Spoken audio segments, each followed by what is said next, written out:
Hello and welcome to Social Media Ministries, where our purpose here is to spread the living Word of God to as many people as possible using social media and to help them understand and interpret the Scriptures in the Bible. Thank you for tuning in today. My name is Spencer Kaufman. If this is your first time with us, please hit that subscribe button, also the bell icon down there to be alerted when we post new videos, and hit the like button, and we look forward to any comments you may have as well. You can also follow us on our Facebook page, Social Media Ministries. If you are returning, same applies. Make sure you subscribe, click the bell icon, be notified, and follow us, hit the like buttons, etc. So I want to thank you for giving us your time today, for tuning in, and we have a great message today with a lot of scriptures, so I hope you have your Bible handy. Be ready to turn through some pages because it's going to be a good one as normal. Today we're talking about committing to the Lord. So we had a little bit about this before in a previous message, but today we're going to dive more into it and what that really means and what it can do for you in your life. So Proverbs 16:3 will be our first verse. And that says, commit to the Lord and your plans will succeed. So that's very important. You want to commit to the Lord and your plans will succeed. More specifically, commit to the Lord whatever you do and your plans will succeed. Now, if you're committed to God, then you are with Him and He is in you. This is a very, very important concept. And it's something we've talked about before, but this is something you really need to realize. When you commit to God, that means more than just saying, I'm going to commit and follow. It's more than committing to an agreement for one thing. This is your life. This is like when you commit for a marriage, you're married for life.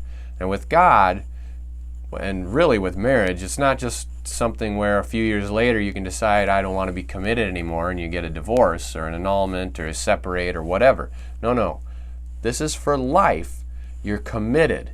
You need to be ready and willing to make that decision, and you need to live up to it forever, just like you said you would do in a marriage.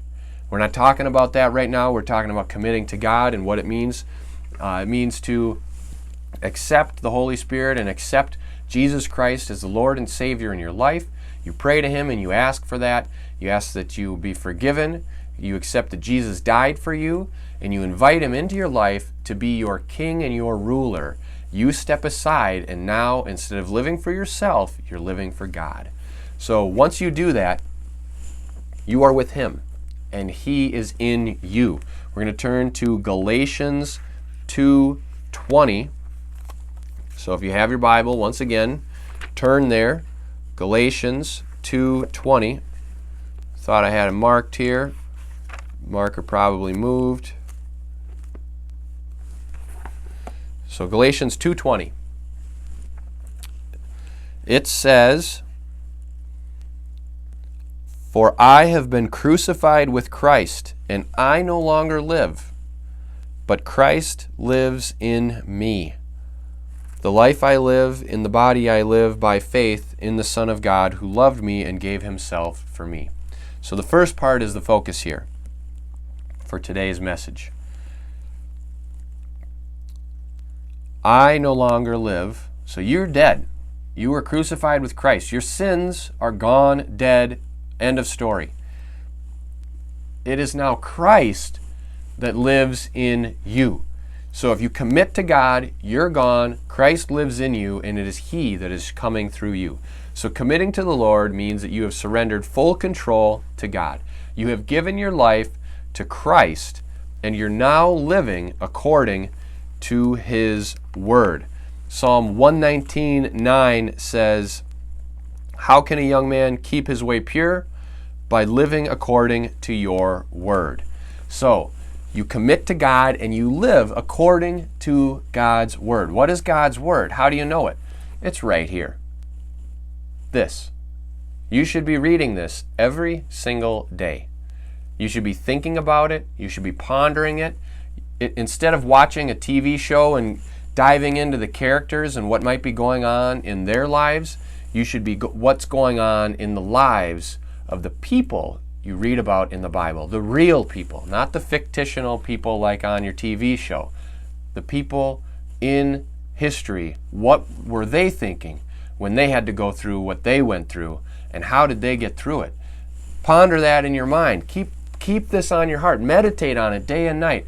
The scripture, this right here, this is God's word. How do you live according to it if you don't know it? You need to know it. You need to read it. Keep reading it. In doing this, and by living according to God's word, your plans are sure to succeed. Why? Why are they sure to succeed? Well, we know because we just read Proverbs 16:3, commit to the Lord whatever you do, and your plans will succeed. So if when you make a decision, when you decide to go for something, whether it's a new job, a purchase, whether it's buying trivial items or a major purchase like a car or a house, if you are committed to the Lord and you trust Him with that decision and you give it to God and you ask God what He wants you to do, and then you tell God, look, Lord, this is what I want to do.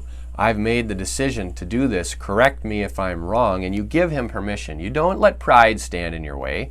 You allow Him to change it or to correct it if it's not what you are supposed to do. And then when that happens, you need to be okay with it. You commit to Lord, your plans are one and the same as His. So they have to succeed because God's plans never fail. So this is, of course, because if you're truly committed to God, then your plans will be the same as God's plans. We're also going to look at Proverbs 16:9, so just a few verses further. 16:9 says, in his heart a man plans his course, but the Lord, capital L-O-R-D, so Yahweh, but Yahweh determines his steps. Now this isn't just talking about men.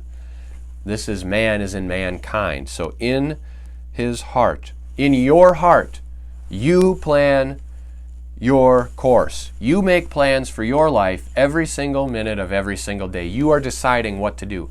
But the Lord is who is establishing your steps.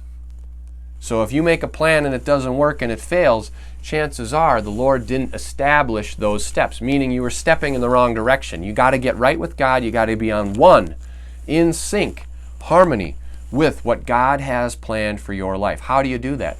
You read the Bible. You pray to Him continually. Remember 1 Thessalonians? Pray continually. That's 5:18. Pray continually.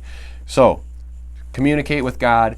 You will know what the plans are if you spend time with God in prayer, in His Word. If you dedicate your plans to the Lord, meaning, for example, you decide you want to move into a house or an apartment or maybe a different state, whatever the case may be, you decide you want to move. You say, all right, Lord, I want to move. I think this is what we're supposed to do. Maybe you have a job offer. Maybe something's going on. Maybe a family matter, whatever the case may be. You communicate with God and allow Him to establish those steps. You've made the plan. You're planning to move. Now you allow Him to establish the steps. Maybe you make a plan to go get a job. Now you start applying. You hand out your resumes. You don't know which job. You allow the Lord to establish your steps. Okay, continually seeking His counsel in all you do. Then you will know exactly what to do. Let's go to James, one of my favorite books in the Bible. James 1, verse 5. So chapter 1, verse 5. It says, if any of you lacks wisdom, he should ask God, who gives generously to all without finding fault, and it will be given to him. So you want to know what to do? Ask God. What do you ask God for? Wisdom. What did Solomon ask God for? Wisdom. And what did Solomon get? Wisdom, wealth, riches, honor, fame, everything. He asked for wisdom, everything else came. Seek God, everything else follows. What does the New Testament say? But seek first His kingdom and His righteousness, and all the rest will be given to you. That's very important. Seek first God. Everything else you need will follow. Why? You make plans, God will establish your steps. Seek Him, your plans will succeed. Why? Because your plans and God's plans will become one and the same. How do they do that? Does God just change His plans and say, well, you're planning on this, I'll just do this? No, God doesn't change. What happens is you become more in tune with God. And in doing so, you're starting to accept and understand what He has planned for you. So rather than making your own plans that are doing who knows what, you're gaining wisdom and knowledge through developing a close relationship with God, and then you're understanding this is what I'm supposed to do. God's knowledge and God's wisdom and path for your life is being revealed to you through Scripture, through prayer, through communication. It's exactly like you know your children. You know what's good for them. You know what they would do in a certain situation. And if your child knows you, then they almost know exactly what to do to make you pleased or happy. They know what to do. They are doing what is in sync with what you are wishing. You get to develop a relationship with God like that, even stronger than that, and what you do will be in direct line with God's plan for your life. And if you are doing exactly what God has planned for you, how can you fail? If God is for us, who can be against us? So if you dedicate your plans to the Lord and you seek His counsel, then you will know exactly what to do. You ask for wisdom, just like James says here. He should ask God, who gives generously to all. He'll give it to you. Ask Him for it. One thing to note is you ask Him for wisdom and you're not just going to get it. It's not like a download from the computer or the internet where you click download and bam, it's on your computer in your mental hard drive. No. You ask for wisdom and you better be prepared to undergo some tough choices, because you're not just going to get wisdom, you're going to get the opportunity to build wisdom. So you're going to get experiences, you're going to have to make decisions, and through all of that, you will develop wisdom. You have to earn everything. You do that, you start committing to the Lord, you'll be doing God's work. Seek His counsel before taking on any endeavor. You will know whether or not that endeavor will work out and be worthwhile. Otherwise, what are you doing? Chasing after the wind. Remember, everything is meaningless. You chase after the wind, it's not going to be good. Solomon says that in his book, Ecclesiastes. Everything is meaningless, a chasing after the wind. That, of course, he's talking about every earthly thing. If you want to do something that's not meaningless, you commit to the Lord, you get one with His plans for your life, and now you will have purpose. Let your purpose come from God. Commit your plans to the Lord. Seek His counsel. Be patient. This is the key thing right here. Be patient, because God wants you to have patience. Look at what you may be doing in your life. If you're doing something that isn't what God wants, He's being patient for you. He's waiting for you to finally get stuff together or to figure it out. He may be trying to give you hints, maybe confirmations, whether it's dreams, thoughts, someone speaking into your life, something you're reading that all of a sudden hits home to you. Maybe this message is telling you something. Maybe all of a sudden you hear this message, then you hear a radio thing that's similar, and your normal church has a similar message. Well, that's God speaking to you multiple times with the same point, driving home. Commit to the Lord, seek His counsel, and your plans will be one with His plans, and guess what? Your plans will succeed. You plan in your heart, but the Lord will establish your steps. Be patient, because He is patient with you. And when the time comes, your plans will succeed because they are in line with what God plans for you. Let's go to Proverbs 3, 5, and 6 before we finish up today. It says, "Trust in the Lord with all your heart, and lean not on your own understanding. In all your ways acknowledge Him, and He will make your paths straight." This verse, you probably have heard it before. You may even have it memorized. This is a very important verse. If you don't have it memorized, write it down. Carry it around in your pocket. Whenever you think about it, look at it, read it a couple times, put it back. After a couple days, it'll be in here forever. Trust in the Lord with all your heart. Lean not on your own understanding. In all your ways acknowledge Him, and He will make your paths straight. Commit to the Lord whatever you do, and your plans will succeed. Trust in the Lord with all your heart. Lean not on your own understanding. Don't just go by yourself. Remember, you plan your course, but the Lord establishes your steps. If you do this, you trust in the Lord with everything you have. Your life, your health, your finances, your spouse, your partner, your business, your family, your kids, whatever. You trust in the Lord. And you believe that He will continue to do what is best for you and what is best in your life to help you with the purpose that He has given you. Your plans will succeed because they are also God's plans. So I really strongly encourage you. I know I've said this repeatedly throughout. Commit to the Lord. All these verses hit home that point. You need to be reading your Bible, praying to God continually. Develop and strengthen your relationship with Him. How do you do that? Fellowship with others, meetings with other Christians, discussions, comment on videos like this, follow the Facebook page, put some comments there, engage, plug in, and continue to ask God for the wisdom and the knowledge that you need to know what His plans are for your life so you can do that and succeed. Now, I'm not saying that everything you do is going to be a wild success, because remember, as a Christian, you face persecution, you face trials of many kinds and sufferings. Why do you face them? Because the devil does not want you to succeed. He hates you.